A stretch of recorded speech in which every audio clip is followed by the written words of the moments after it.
good friend of ours, Richard Alaniz, and yeah, Richard's one of the most interesting people that I've ever got to sit with and to speak with, and yeah, we're really grateful to be here with you and to be able to spend some time together, and really grateful for your time to share your knowledge and your wisdom with us. So, well, it's always nice to have you and Kristin visit with us, and good thing about you guys is you always bring something to the table, you know, and your energy and your deep-rooted spirit is viable, you know, in doing what you guys are doing and sharing your knowledge. And as you're walking your path, you're also gaining outside knowledge outside of yourself, and you format it to where you can share it with other people, and that's a good thing. Kristin and I read a really beautiful book back 3 years ago, and when we got finished reading the book, I thought, man, I'd love to meet this guy. He sounds so interesting, and what an interesting person to be able to have a conversation with. So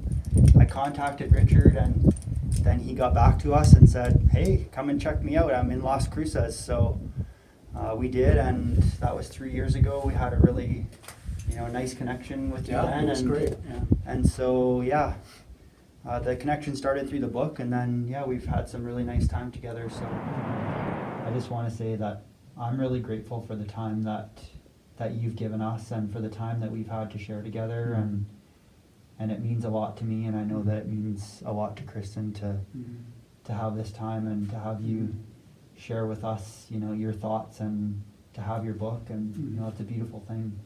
Well, thank you. And that's why I wrote it, for people like you guys. And it's not important, always fighting the ego. It's not important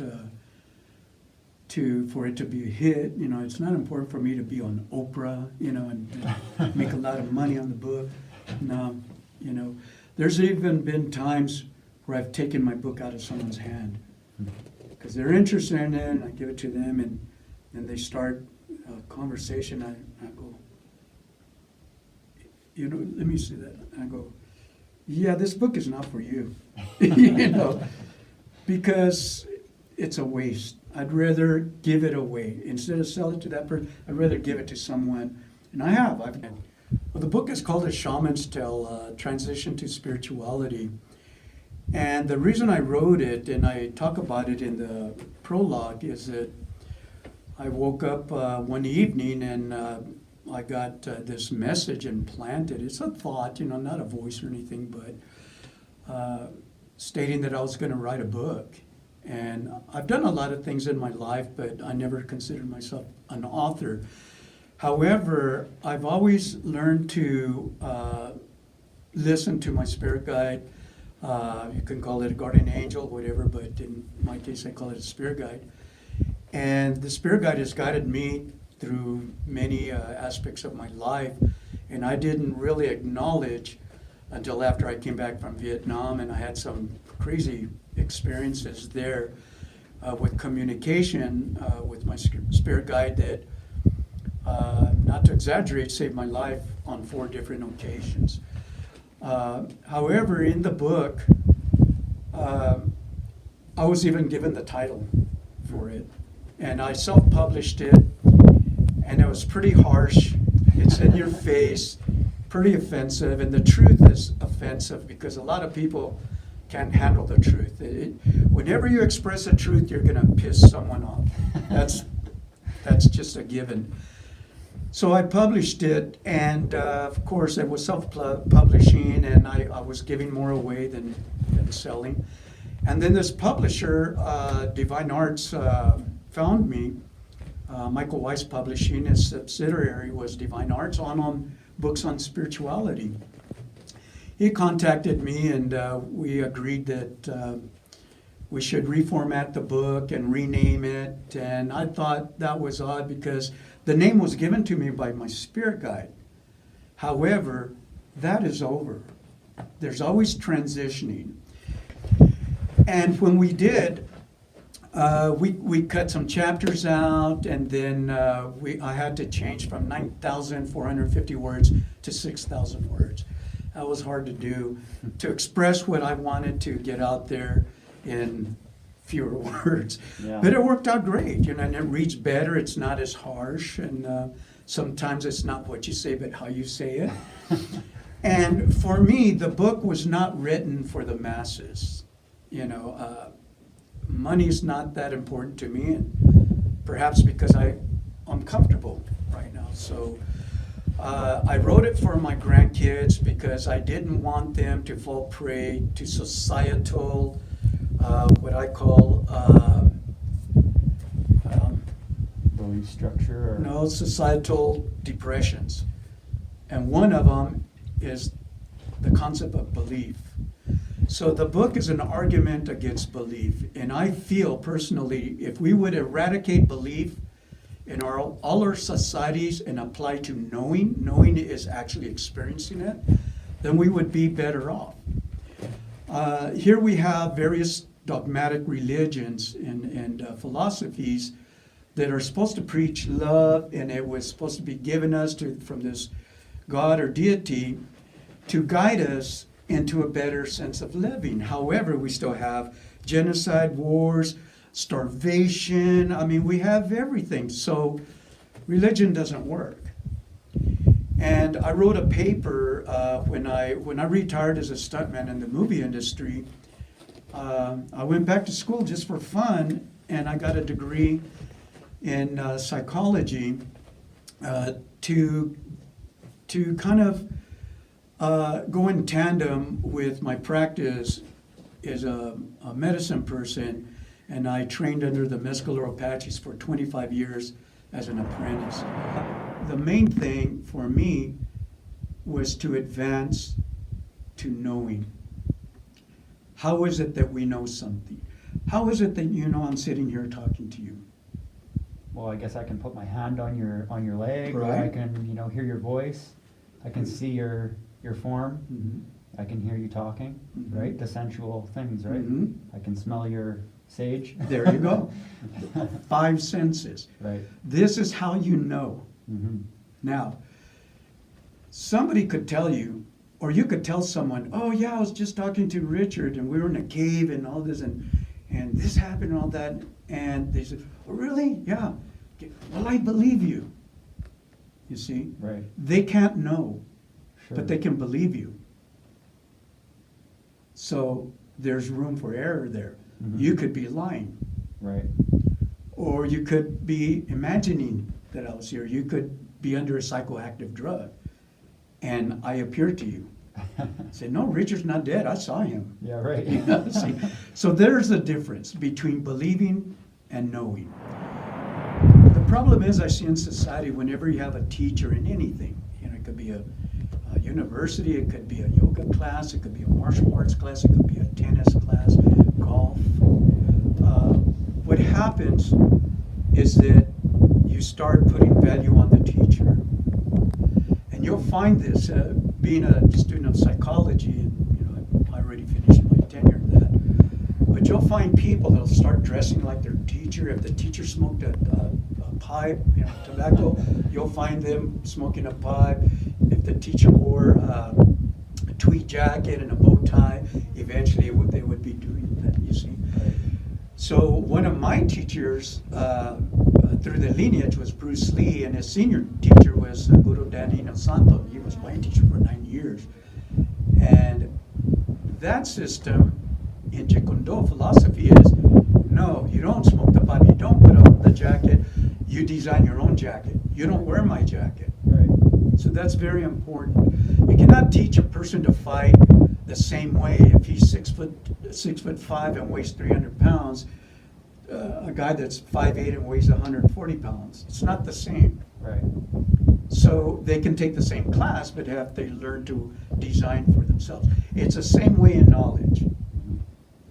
So my advice to people is gain as much information, seek out guides and teachers, but don't give them value. Don't believe anything they say. In my book, first chapter, I said, don't believe anything I say, but open yourself up to your own experiences. Right. But you can negotiate what I've told you. That happened to me. Now I know I'm not crazy. Right. So how do we teach this? How do we teach opening up and all that. In my perspective, don't believe me, but in my perspective, it's through meditation, and one form is to practice yoga or even the higher levels of martial sciences, the martial arts. Because I think I mentioned to you before that Bruce Lee had said, and he was a philosopher. You guys know him as a movie star, but in reality, he was the Einstein of martial sciences, kinesiology, the physical movement. Why is it that if I put my arm out like this and you pull it down, I'm going to resist. Pull it hard. See? Okay, now do it. See, you can't do it. Why? Because of my arm structure. When it's straight, you can easily do it, but and we call this bong sao, see? So he understood physical movement, timing, distance, and rhythm, but his philosophy was that in the beginning, and this comes from Zen, he was an avid student of philosophy. In the beginning, a punch is just a punch and a kick is just a kick. We talked about this before. When you train in martial arts and you're really doing well in it, a punch is no longer a punch and a kick is no longer a kick. It's different because now you understand the mechanics and all this. But when you master it, punch is just a punch, a kick is just a kick, you see? So how do we share this? Meditation is a tool. Meditation helps you to interact and be open to your spirit guide, because your spirit guide is always giving you, well, not always, periodically is giving you information. When you're washing the dishes, all of a sudden you think of Aunt Martha. Well, why am I thinking of Aunt Martha? Well, is it her birthday? No. And all of a sudden the phone rings, and you go over there, Aunt Martha, I was just thinking about you. Right. What do we label it? Coincidence. Right. And then we let it dissipate and we forget about it. Yeah. You see, it's just like deja vu. When it happens, what do? We label it deja vu. Okay, and then we walk away from it. We move on. Well, what I'd like to suggest, whenever you have something that's profound, an experience, an internal dialogue, and something comes of it profound, write it down.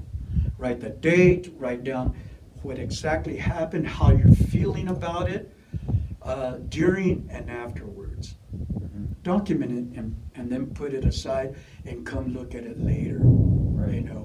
And also, you hear that sound? Those are a battery of 105s. Oh, yeah. How do I know this? I know. Yeah.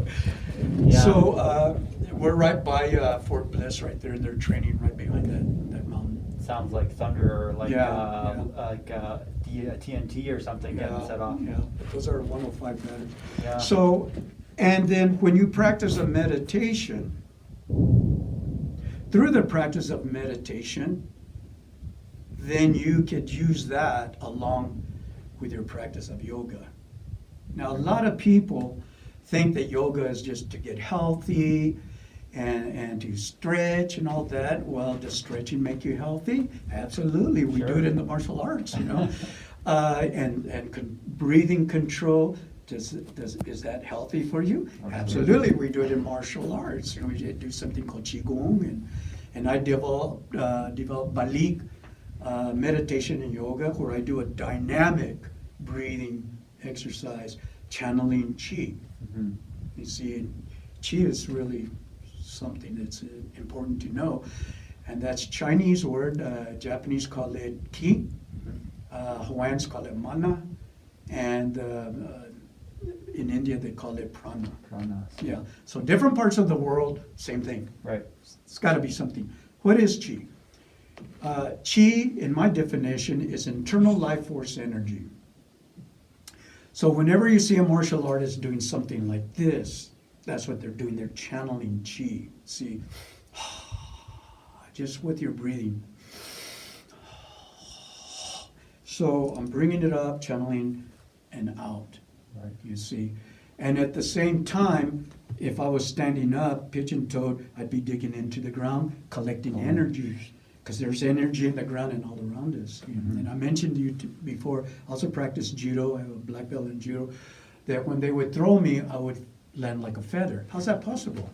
You're tapping into chi, and of course you learn to slap, but you're still hitting the ground. Right. So what you're doing is you're controlling energy and you're directing it. Well, you could do it in a healthy manner too. And that's why for me, Balik yoga meditation, it's not really the yoga like what most people do, but we do simple postures for the stretching, but it's mostly the channel chi. Can you do it with any other postures? Absolutely. Yeah, why not? Why not?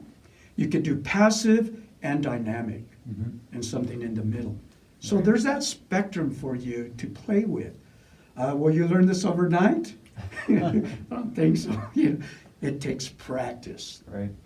But when you're practicing, guess what? You're in it. Yeah, just like the meditation practice, like it takes some time to really start to see the results of it. I know for me, we did a meditation journal as a part of our teacher training, and for me it was I could see in my notes, how it was changing and developing, and my mind was becoming more and more still. And then, like what you're saying, when there's less chatter and less, voice, just going on all the time, you turn the TV off up there, then you can start to hear the little whispers, your guides and, your higher self, call it whatever you want, giving you these messages, and then the ideas and creativity and stuff can start to flow more easily too when you're not constantly stimulated and bombarded by your own thoughts. Right. Yeah. It's, a lot of times when I encounter someone and they complain, they say, I tried meditating and I just can't empty my mind, and I can't, you tell me you empty your mind. And I said, you'll never empty your mind. It's impossible. right. It's impossible. All you do is acknowledge. Meditation isn't, that you're causing things to happen. No, you're accepting things. So through meditation, you learn to focus. And the one that I suggest for people to start off with is mindful meditation. Very simple. It's just focusing. You can focus on a rose, on a candle, on your breath. And I have people do it on their breath. That way you don't have to carry candles and roses with you. But if right now we've been talking, having this nice dialogue, we've been breathing. We're just not conscious of it. Our heart is beating. We're not conscious of it. However, if you put your hand on your heart and you focus on it, you can feel that beat. Well, in our way, the drum is a heartbeat of the people. When you see the movies and you hear this, I wouldn't even disrespect this by doing it, but if you hear that dum dum dum dum dum dum, Native people don't do that. That's Hollywood. It's Right. ridiculous. But in the Apache way, and I can only speak from that because that's where I get my knowledge from. And not all the songs I know are Apache; they're different songs, but it's the heartbeat. So we have to understand that through mindfulness, and you're focused on your breathing coming in and going out, you're in a relaxed state. If you got an itch, guess what? Scratch it. Scratch it and come back to your meditation. If you hear a dog barking, acknowledge it and then come back. Because there's no way that you could throw that bark out. It already happened. It's already taken you away from it. But just simply acknowledge and come back. And with time, it gets less and less. Guess what? They're still barking, you're still scratching, but it's not important anymore. It's not as noticeable. Right. It's there, but you're not giving it energy or focus on it. Your Right. focus is here on the breathing. Once you learn that, then you can get into higher levels of meditation. And more subtler levels, tapping into chi and Yes. And there's as many forms and techniques as meditation. is there are colors of rocks or colors of the sky or whatever. Rocks in the canyon. Yeah, so not one has it all. So it's very, my ego, that's another thing. Ego is an acronym for, and I'll use this term, edging God out. That's what ego is. Ego is about you. Ego is about separatism. You see, me separated from you. In reality, we're all connected. Sure. And some mystics feel that in their knowledge, that there's this, from your umbilical area, there's this line that's coming out and all connecting to the source, which they call God, or the God energy, you know. Mm-hmm. And well, Richard, what is God to you? If I could define it, I would say God is unconditional love. When you have unconditional love, it doesn't matter what a person does to you or what they say, you still love them. You're going to be hurt from it. You're going to tell them, you shouldn't have said that. But no, you're no longer, my wife, my boyfriend, or my friend, or my sister, or my brother, because I don't have unconditional. You said that, I'm never going to talk to you again. That was on a condition that you treat me a certain way. Mm-hmm. So to be on that same plane is positive, loving energy, God-like, have unconditional love. But it's okay to love people from a distance.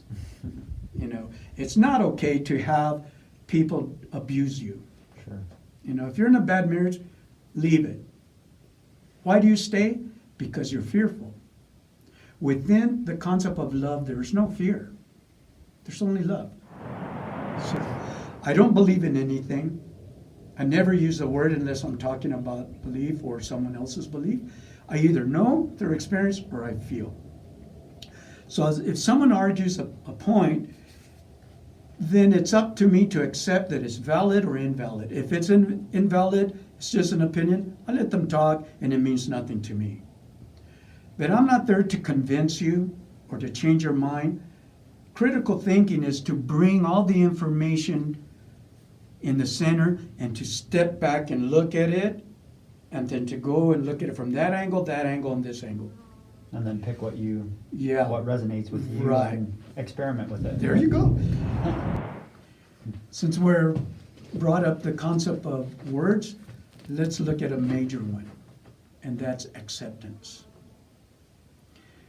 Whenever you're having strife in your life, and we do, we lose family members, we lose relationships, we lose a job position, somebody gets promoted when we should have got promoted, and guess what? You were right, you should have, but you don't have control. The only way you can have control is if you're in that position of power. You see, so we have to learn to accept. We don't have to like it, but the sooner we learn to accept what happened to us when we were a child, then we can move forward and say, okay, what can I do? Because my damage point is when I was 8 years old. What can I do to salvage that? It's easy to say it's water under the bridge, just forget about it. It's easy for me to tell you that, but if you were in the experience, it's not that easy. Right. You see? But what can we do personally? Well, take care of that 8-year-old. And the technique I use, I think I mentioned it to you, find a picture of yourself, put it on the mirror, and tape it there. And look at that picture and look at you and look at that picture and say, make a contract and say, I know you are still in there and I'm going to take care of you. I'm going to heal you. Words. I'm going to heal us. But I'm going to heal you, that 8-year-old who is in me and who was and who still is. Mm-hmm. Why? Because you're still having issues. Right. As if you were 8 years old. What happened to you? You can just bump into someone at, let's say, a bus stop, and they could say something to you that's very profound, and it stays with you. Mm-hmm. That's spiritual webbing. Another spiritual webbing could be the person that says, I'm going to be Tanner's mom. Mm-hmm. and the one who guided you and introduced you to spiritual concepts, you see? So that becomes your karmic experience.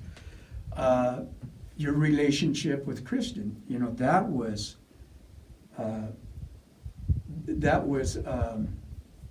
what was the term I was using here?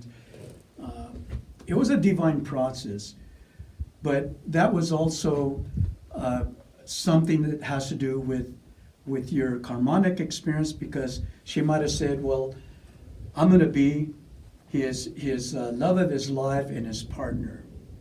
And I'm going to help him and he's going to help me to advance through spirituality. Okay? So the term I was looking for was spiritual webbing. You're going to have that. It could be a word, it could be a lifetime, it could be a movie, it could be a song that resonates with you, and it's profound. Right. That's spiritual webbing. Mm-hmm.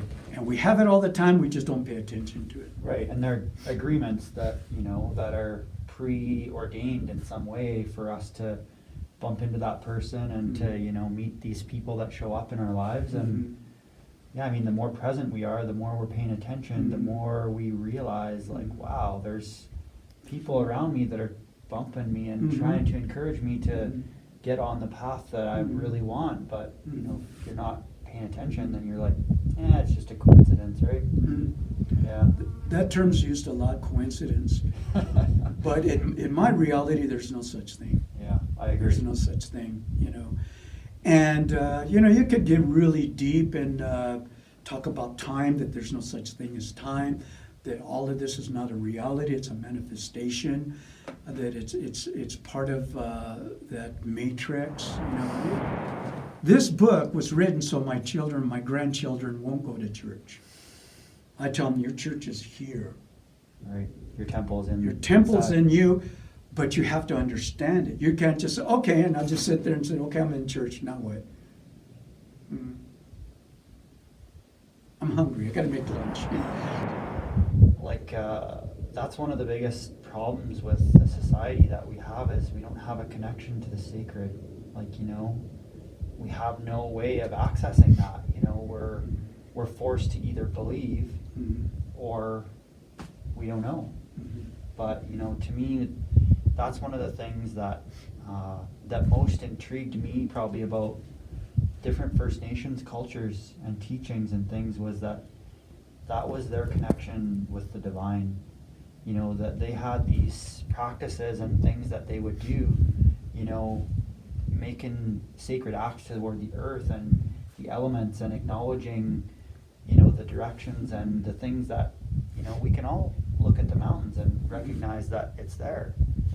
But, to see, well, is God on top of that mountain? Well, I can't see him. Maybe someone can, but so to me, that's like the very essential ways of recognizing our connection with the divine, And that's something that I feel like, man, more people need that. They need to have some way of connecting with that sacred part of themselves, and having people around them that understand and can relate. So I appreciate, all the things that you've shared and all your experiences, because like you say, they resonate with certain people. And then, for Kristin and I, the things that we share, our experiences, it's the same thing. People, they get a sense, that, wow, maybe there is something to that. Maybe I'll explore that, and maybe that's an epiphany for them, or maybe not. But just by sharing our experiences in a really honest way is a simple way of allowing people to open up to different things, to greater things. Because we've been talking right now, I'm going to give you a pad and pencil, and I want you to transcribe word for word what I've said. Even one sentence. Can you do it? I'll take it. 2,000 years ago, they didn't have recorders. Yeah, right. So someone said, oh, the Holy Spirit, guided me to write this. Okay, and if you take that as truth and you abide by it, then that's fair. Then get my book, because I'm telling you the Holy Spirit drove me. They're going to go, no, Satan is in you, because only God can do that. And only prophets and all these people who wrote books in the Bible. Yeah. And I tell them, I go, okay, then continue with your belief, and I'm okay with that. But do not involve my kids in your wars. Yeah. You did my grandpa, you did my father, and you did me. I said, I will not allow that anymore. But yet I will be the first to protect everyone if we ever get invaded. Because I am a warrior and I am a spiritualist. That's my balance.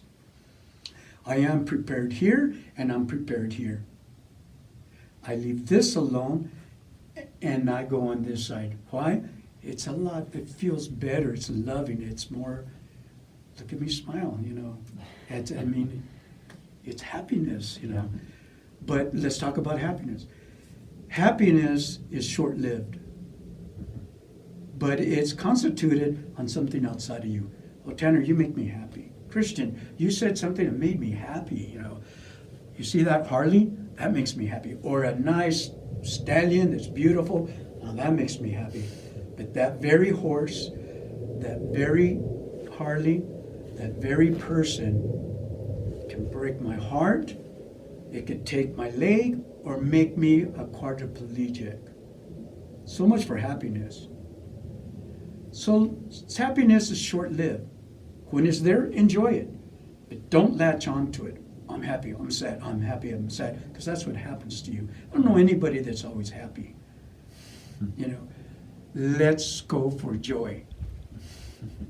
Joy states that it doesn't matter what you said, Murray. I'm just in a state of joy. It doesn't matter if I'm riding that horse and it bucks me off and I break an arm, or I'm joyful that I was able to ride that horse. And I should know and accept, there's the other word, accept that horses are dangerous, Harleys are dangerous, and people are dangerous because they can break your heart. They can hurt you. People can make you happy, and then it can make you sad. But people will not give you joy. It's here. It's in you. It's how you accept things. Mm-hmm. Yeah, and how you relate to what happens. If you're reacting, then you're gonna maybe act in a way that you don't want. But if you're looking at things with equanimity and accepting the good with the bad, then you're able to take the roads, be them low or high, enjoy them, enjoy the low parts too, because they're all a part of it, part of learning, part of the Absolutely. Experience. There was a question earlier about what is a person like yourself doing now to relate to people and to share these kind of things. Well, for me, and this is just me personally, it's for me to be in a continuum of my practice for myself. And the book is just an invitation. Not to come visit me or to hold me in high level, but it's an invitation to open yourself up to your own experience. However, in my practice, I don't have a sign. I never did. I never advertised.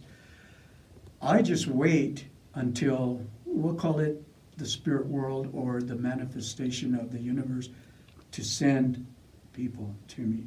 And it's always maybe one or two people.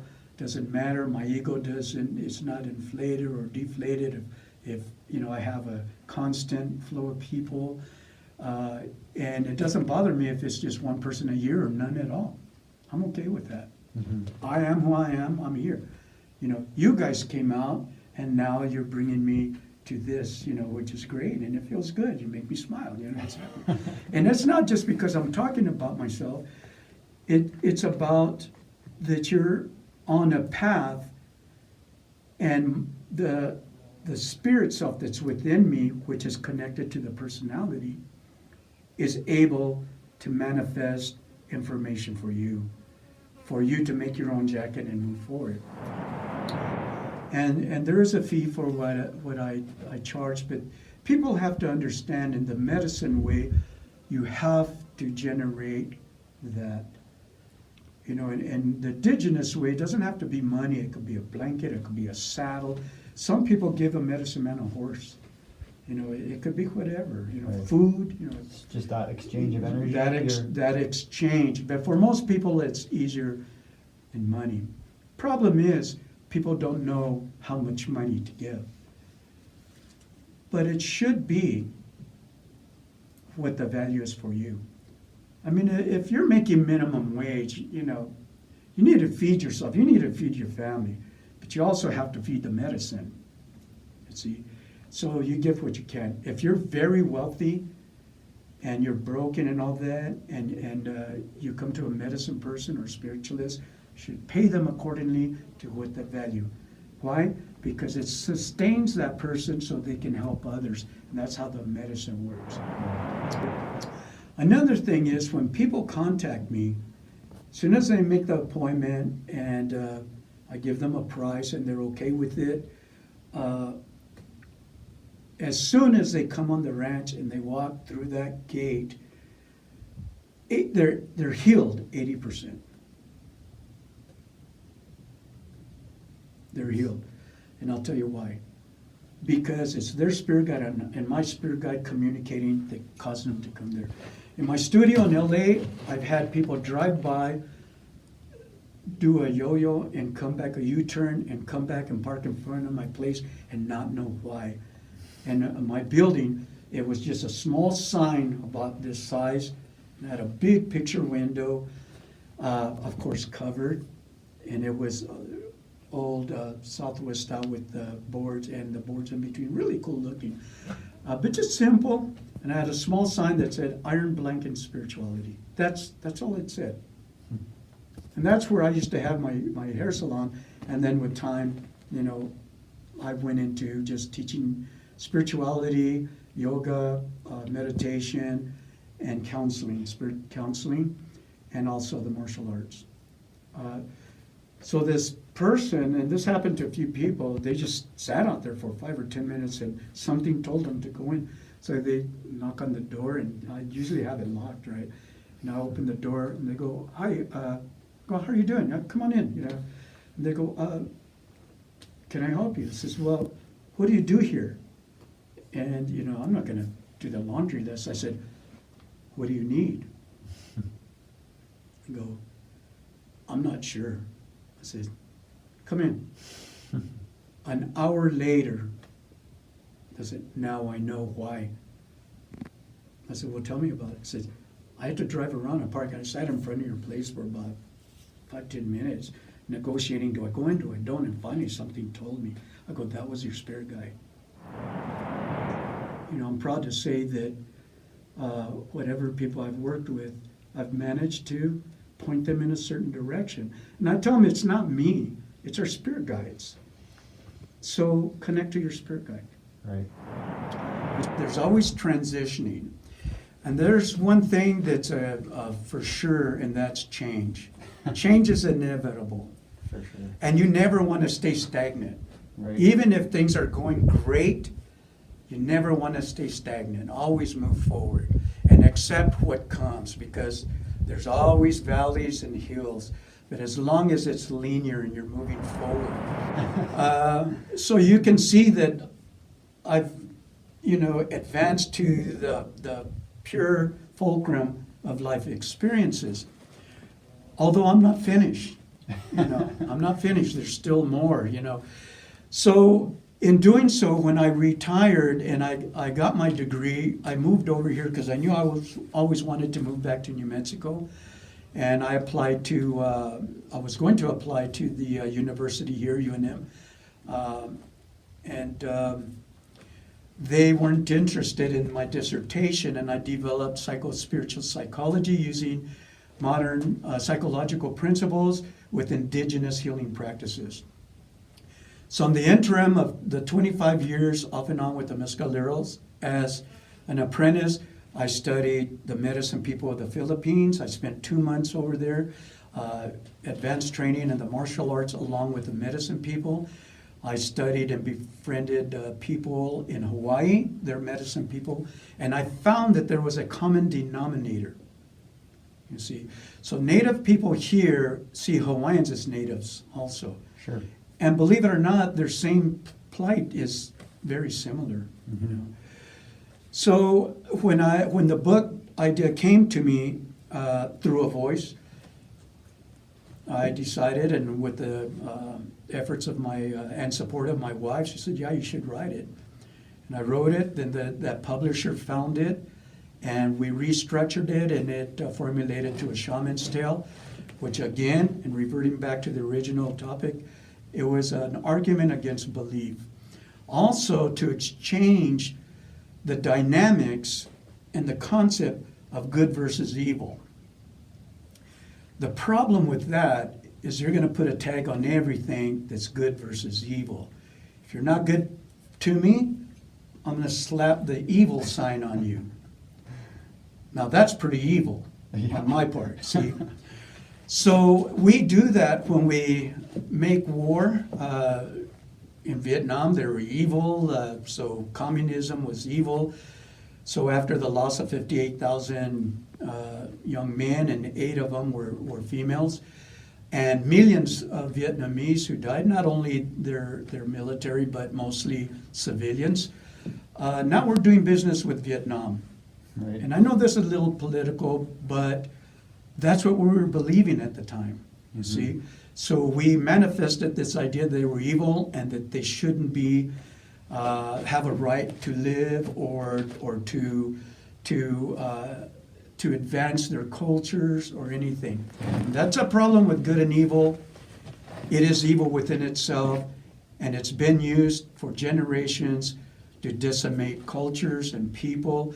We had Christians that came to the Americas here with a Bible, and one had a sword in the other.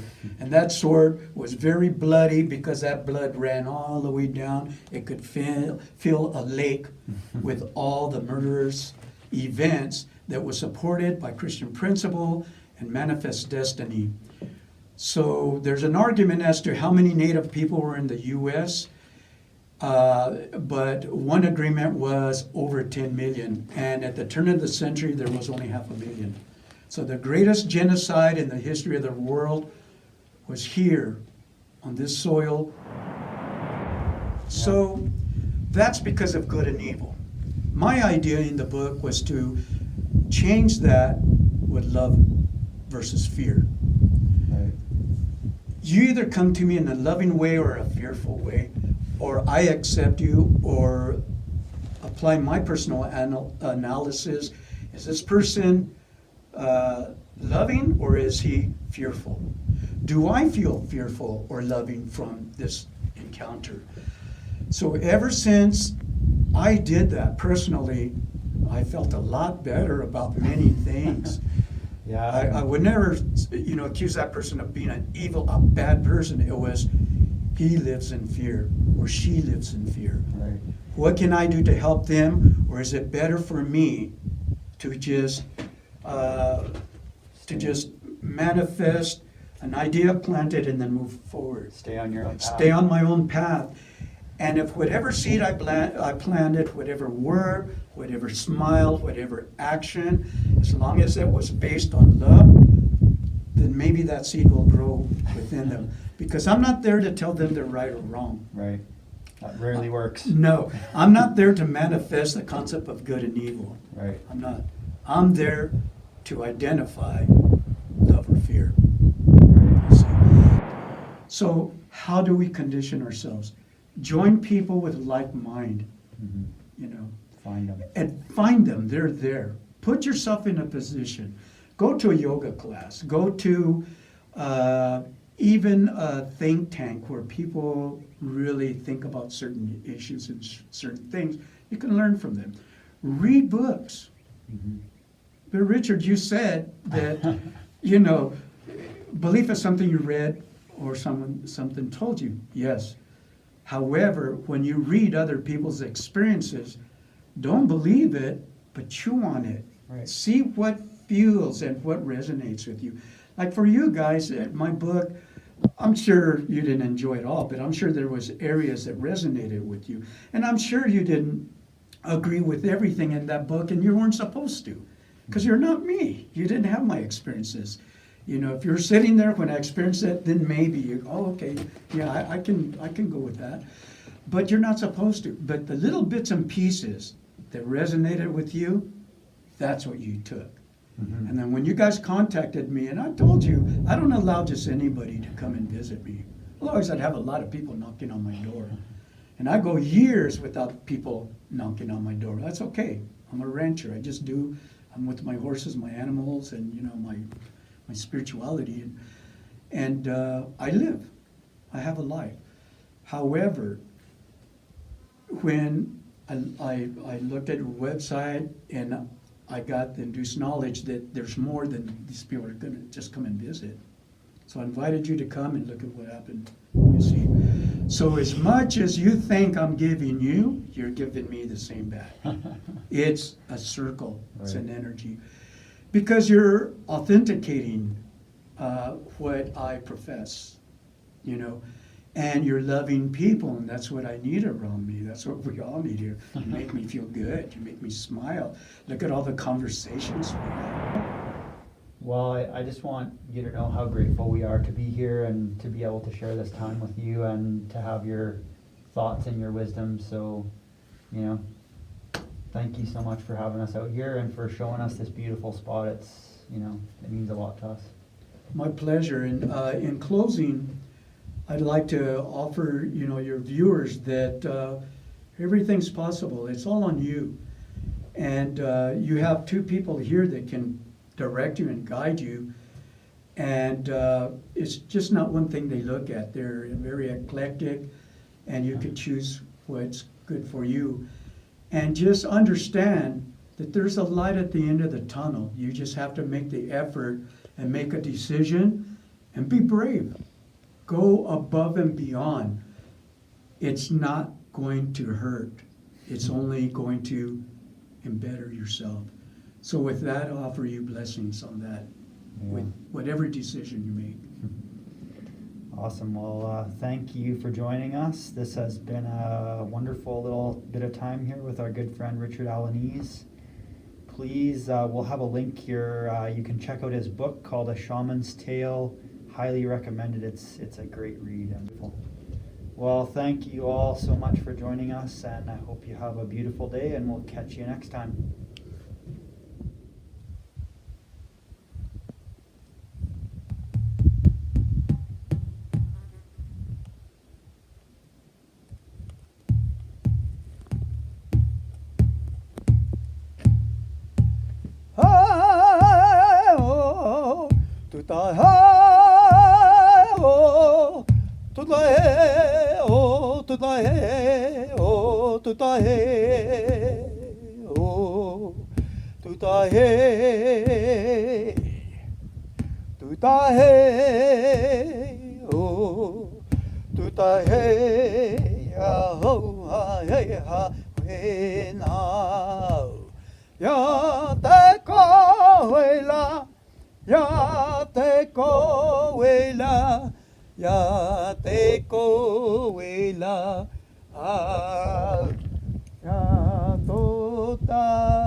Tuta he,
Alito pe.